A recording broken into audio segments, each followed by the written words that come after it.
Assalamualaikum warahmatullahi wabarakatuh. Kembali lagi di channel Ngaji Akhir Zaman. Di video kali ini kami akan membagikan ceramah Gus Baha yang membahas tentang Nabi Muhammad itu suka guyon atau bercanda dengan umat-umatnya. Untuk lebih jelasnya, mari kita simak videonya sama-sama. Sekian dari saya. Wassalamualaikum warahmatullahi wabarakatuh. Salam NKRI. Nabi itu kalau guyon itu tidak pernah bohong. Makanya di tiba itu disebut wayam zahu walayakul ilahakon. Nabi itu ya guyon, tapi nggak pernah bohong. Yang bohong kan khayal kamu. Masyhur itu ada orang sepuh soal Nabi. Di kitab saya itu perempuan, tapi di beberapa kitab lelaki. Saya tidak tahu pastinya berapa. Biasanya ahli hadis mentahmilkan taat dudul kisoten atau taat dudul wakiaten. Oke, kita bayangkan itu perempuan. Ya Rasulullah, saya ini tergesa-gesa, nanti takut kemalaman. Ini orang sepuh. Jadi jangan kamu bayangkan Nabi suami wong ayu nom nanti jadi hoax. Orang sepuh. Oh, di sini aja, ada usah tergesa-gesa pulang kata Rasul. Nah nanti gimana, saya jalan kaki ya Rasulullah sampai kampung saya itu nanti malam. Kata Nabi, la ahmilan naki alab binako. Santai saja, nanti tak pinjemin anaknya unta. Kata perempuan tadi, ma fa'altu bibni nako, apa yang bisa saya lakukan dengan anaknya unta? Sudah, tenang saja katanya. Setelah mau pulang, disiapkan unta, ya unta tua, unta layak dinaikin. Ya Rasulullah, ini kok unta tua? Katanya anaknya unta. Nabi dengan santai, oh masih tua, ya anak unta. Jadi itu menafsirkan anaknya unta cilik itu kan pikirannya kamu kan? Sebetulnya anak unta itu ya tua pun anak unta. Maka saya itu yang termasuk bangga. Nasib saya nanti insya Allah kayak Gus kayak Gus Dur, sampai tua dipanggil Gus. Tapi saya niatnya lebih buruk supaya nanti kalau saya salah pantas ngijek Gus.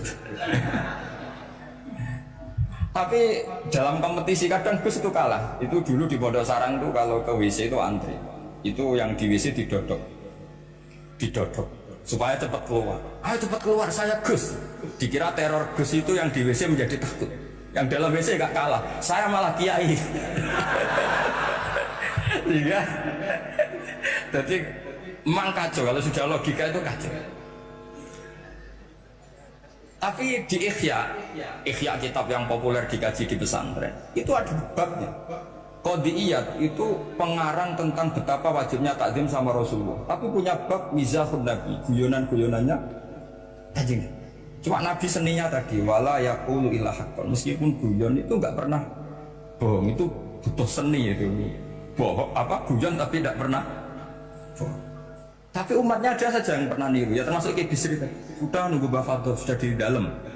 Ketika ditunggu ternyata ya dalamnya Bafadol sendiri, bukan di dalam apa? Letih. Ada seorang raja yang gemar kawin karena orang Arab gemar kawin. Itu setiap ada perempuan cantik ingin dinikah. Nikah itu masih baik, jadi sama ndak usah anti. Soal kamu dengki sama orang poligami itu ya hasut gitu. Yang layak biar poligami asal ada yang mau dan siap-siap ada tambah satu hilang satu.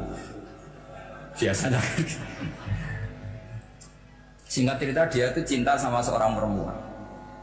Nah perempuan itu ditanya-tanyakan sama pemuda situ ajudan dia, gimana saya boleh nikah itu?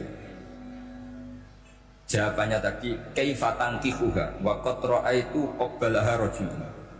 Kok kamu nikahi gimana? Saya pernah melihat dia itu dicium seorang lelaki. Kamu itu seorang raja, masa nikahi perempuan yang pernah dicium seorang lelaki? Wah itu miso-miso raja. Udah enggak. Saya ini raja muslim soleh, masa nikahi orang yang pernah dicium lelaki? Suatu saat si pemuda ini menikahi perempuan itu.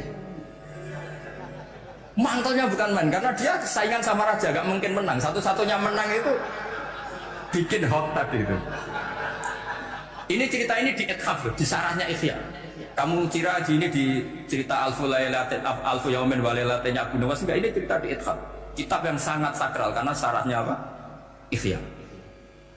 Setelah nikah, maki-maki raja, orang tidak punya harga diri, perempuan pernah dicium orang kok dinikahi. Tadri mandalikar rojul, kamu tahu siapa lelaki itu? Gua abuha, itu bapaknya. Oh terlalu wasem, enggak ngerti. Jadi apa? Kiai dulu itu rileks. Sehingga saya datang ke sini ketika diminta sama Mbak Mus, sebenarnya nggak diminta, diperintahkan. Karena pasti pakai agak-agak otoriter, gitu. Karena di atas kita, jauh di atas kita. Mbah Mun guru saya aja manggil beliau Lek. Karena kita tahu Mbah Mus punya ibu, ibunya itu binti Khalil Harun. Mbah Khalil itu, saya punya manakibnya banyak tentang Mbah Khalil Harun. Jadi beliau itu adiknya Umar Harun. Mbah Umar Harun itu dulu alim-alimnya Ki Sarang, setelah Mbah Ghazali itu Mbah Umar Harun. Termasuk Mbah Khalil Harun yang ngaji sama kakaknya Umar Harun. Setelah beliau alim alama, singkat cerita setelah menyelesaikan pendidikan, pindah ke Kasingan itu dibawain santri oleh kakaknya namanya Umar Harun. Nah Mbah Harun itu punya istri namanya Mbah Sinto, itu saudaranya Mbah Ghazali. Makanya Mbah Mun manggil Mbah Mus itu Lek, karena Mbah Mun ke Mbah Ghazali itu Mbah Mun Nyai Mahmudah binti Ahmad. Ahmad ini bin Suhaib. Suhaib ini juga menantunya Mbah Ghazali. Terus Mbah Ghazali, berarti Mbah Mun dari Mbah Ghazali generasi kelima. Kalau Mbah Mus kira-kira ya Mbah Mus, Nyai Bisri, Mbah Khalil. Nah Nyai Sinto ini sudah saudaranya apa? Mbah Ghazali. Berarti Mbah Mun dengan Gus Mus itu kalah satu tokoh di urutan nasab, makanya manggil apa? Lek. Tapi Mbah Mus orang baik, tidak pernah manfaatkan itu. Yang sering manfaatkan Mbah Nawawi itu. Karena pernah sepuh itu, wah sembrono kalau sama saya itu. Saya di mana-mana itu digosipkan murid beliau. Ya saya ikhlas saja, itu satu-satunya harga diri Mbah Nawawi, ya saya ikhlas. Saya ikhlasnya, jadi karena memang saya manggil beliau juga memang pernah nyembah. Buyut saya kandung itu namanya Maimunah, itu Mbak Yunya Mbah Dowi. Jadi saya ini juga Bani Lasem. Buyut saya kandung namanya Maimunah, istrinya Mbah Umar bin Arabi. Melahirkan mbah saya sampai ibu saya sampai saya. Saya teruskan. Jadi cobalah Quran itu dibaca secara fasih. Kalau ingin baca fasih caranya gimana? Kamu harus belajar balaghah, belajar lisanul Arab, belajar mantek, belajar logika. Nah, kalau logika itu tidak sampai, cari muhalnya. Ini fatwanya Said Robdon Al-Buti, juga fatwanya semua ulama usul fikih.